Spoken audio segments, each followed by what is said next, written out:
Happy Friday, Untitled. I am Sarah of Expat in Croatia, and this is 5 Question Friday. Every Friday at 5 o'clock Croatia time, I answer 5 questions about Croatia from people who have sent them in on Facebook, Instagram, Twitter, YouTube, LinkedIn, expatinCroatia.com, email, our consulting sessions, and people who tap them out in Morse code. I don't know Morse code, so I have no idea what that question was. Anyways, hi, I'm so glad you're here. It is Friday, yay, end of the week. So thrilled about that. So I just have one thing to say up at the top. So some of you subscribe to our newsletter. Others of you are here on Instagram or some of our other channels where we air this, Facebook, YouTube, LinkedIn. We did a survey in the newsletter. We also did a survey on our Facebook and Instagram stories recently where we asked you for your feedback about 5 Question Friday because it's been 4 years now, 177 episodes as of today. And, we want to evolve over time, and there have been changes that we have made over the years, but nothing super substantial. But we're going to be making some changes based on the feedback that we got from you because we want to be as accessible as we can. We want to make sure that you continue to enjoy this program. So you will be seeing changes happening over the course of the next couple of months. And I would say this, we really want to hear your feedback about what you think about the changes as 5 Question Friday continues to evolve. One thing that we've already done that we were asked for was timestamps. So last week's episode, there are timestamps in the description on YouTube as well as Instagram. So that way you can jump to a question if you'd like to. I find that it's a little bit easier to do on YouTube, but we're going to continue to put those timestamps in going forward. So that way you can more easily navigate the episodes. And then also we're going to be shortening the episodes as well. So that is already kind of in motion. I did a super short episode a couple of weeks ago, and you're going to see that starting to happen with my episode today, Cam's next week. But there's going to be a little bit of a different format going forward. Not going forward just yet, but in the next month or so, I think we're going to start a little bit of a more radical change based on the feedback that we have gotten. So stay tuned for that. And like I said, we want to hear your feedback as these changes start to get implemented. We want to hear what you think, good, bad, ugly, whatever. We want to hear that we hear what you think about the changes that are happening. And of course, I know that I say this a lot, but I never think that you can say anything too much if it's nice. We're just really grateful that we get to do this. Cam joined me as a host this past year, but it's a really cool thing that we get to do here at the end of the week. We really enjoy it and love connecting with all of you out there. And the only reason that we're able to do that is because you tune in, whether you do live or you watch the replay. The fact that you were there watching, commenting, submitting questions, it really means a lot to us. So thank you so much for supporting this program over the last 4 years. And if you're brand new, welcome. I'm so glad you're here. I've got 5 great questions today about Croatia. So let's go ahead and dig in, shall we? So the first one, this is an anonymous question that came in through one of my consulting sessions this past week. When was making rakija at home made illegal? So it's not actually illegal to produce rakija at home. However, there are certain rules that must be followed. Howdy, Michael from Dallas. The law that regulates the production of rakija at home was first implemented in 2010. Okay, so small producers of strong alcoholic beverages who distill rakija in their backyards are not required to pay excise duty if they produce up to 50 liters of fruit rakija, like I don't know, like vishnevats, which would be cherry. I don't know why all of a sudden I can't think of rakijas. I've got 30 of them in my living room, but fruit rakija. Or 20 liters of the pure alcohol. That would be like a šljiva or loza. So this is per household per year. In other words, the state is exempted them from paying the so-called flat fee for the still, known as kotladina. The distilled rakija can be consumed by household members or guests who visit, or members of their family, or it can be used for something else within the household. So when they say something else within the household, that could be like cleaning, for example. Rakija, especially the pure alcoholic rakija, like Lozar Shiva, has multiple purposes other than just ingesting it. You could use it like soaking like a gauze in it and putting it on an injury. That's something that people do. So there are heavy fines, of course, for violating these regulations. And anyone who fails to report the production, sells, makes too much, does not submit the production report on time, fails to pay the excise duty on time, or unseals the still, I don't even know what that means, they can be subject to fines up to 13,000 euros. And the rakija will be confiscated and probably drunk by whoever confiscated it.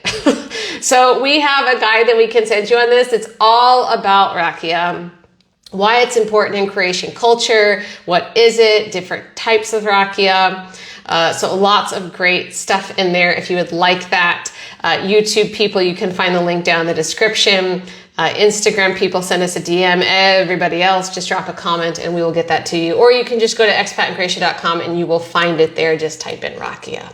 But yeah, there are dozens of kinds of rakija.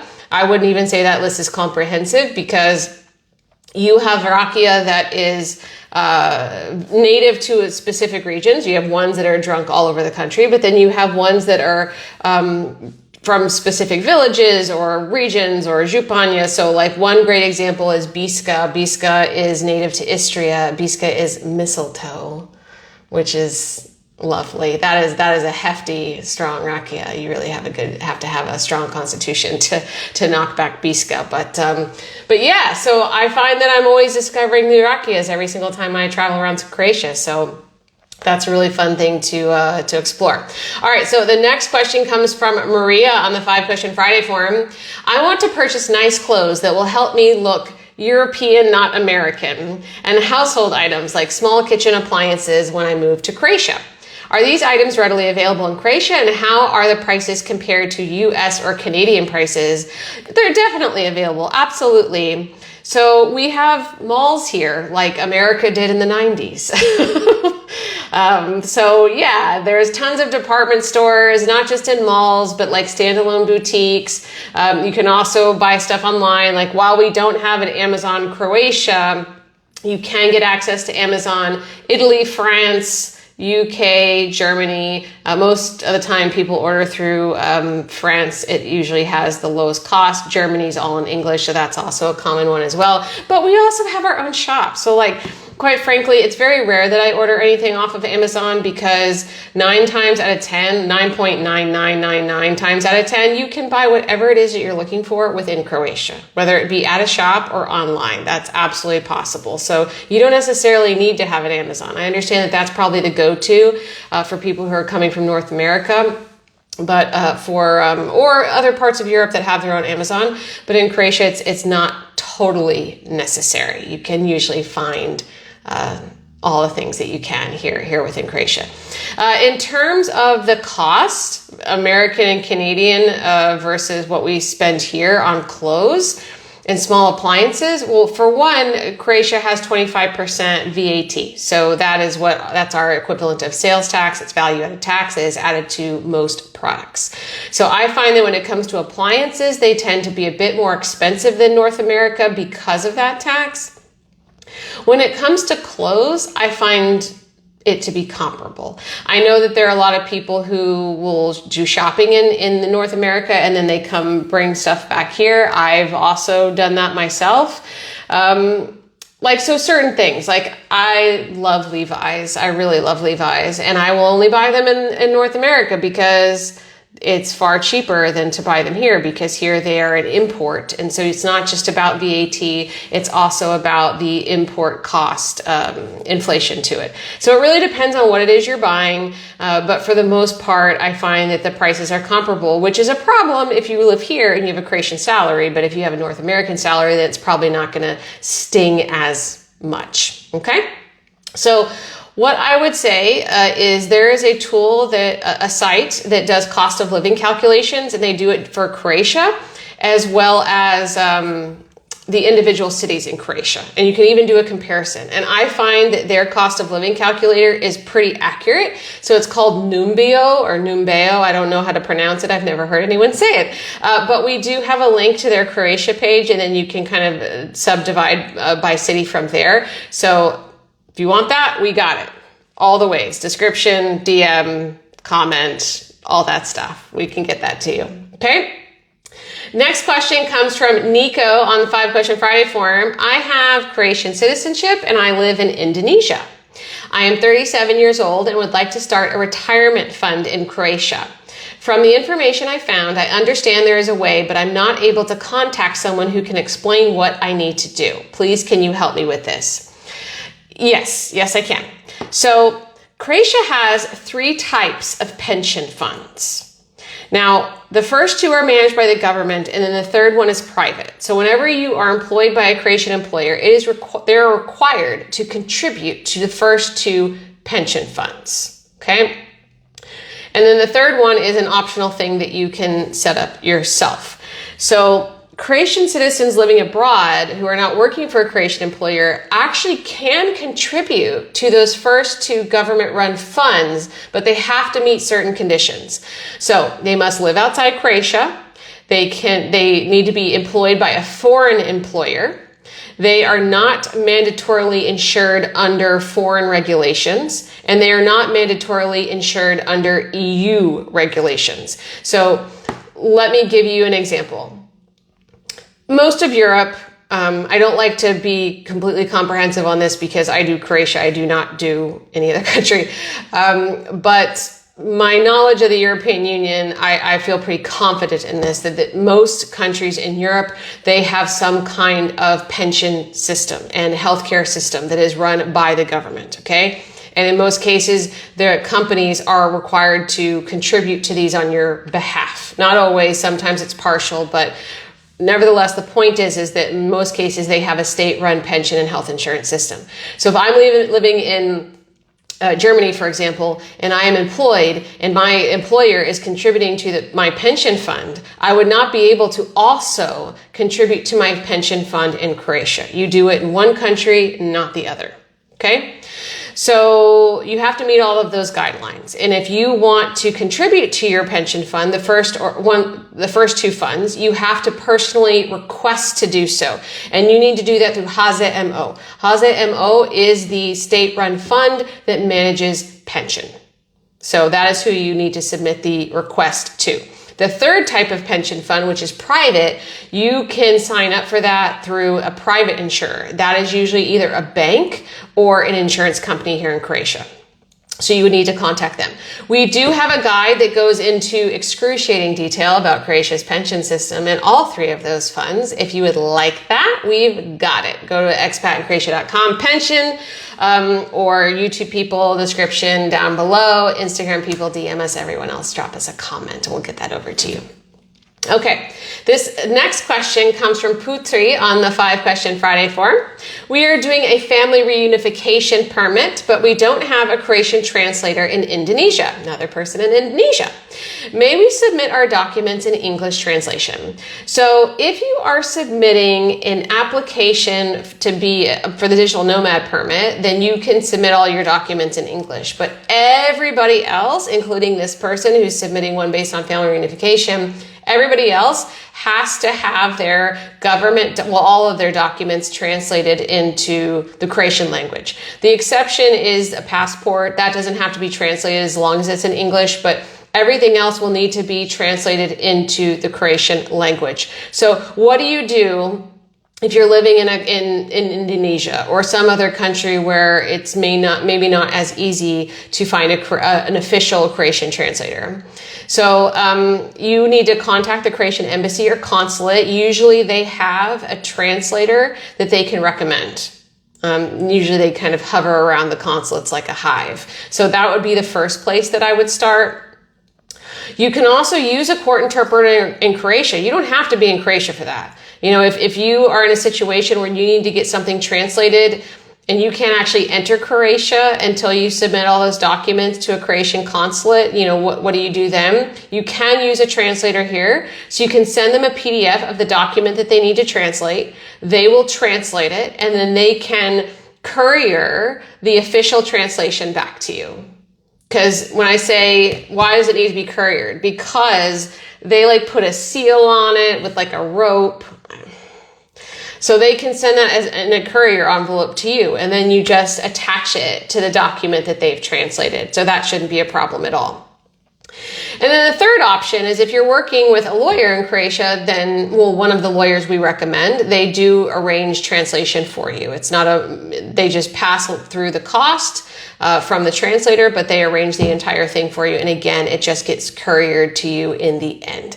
So there are a few different ways that you can handle this. I will say this, if you are trying to translate a document and there's not a Croatian translator that translates from your language, then what you do is you find a translator in your country that will do the official translation to English, and then you can get the Croatian translator to do English to Croatian.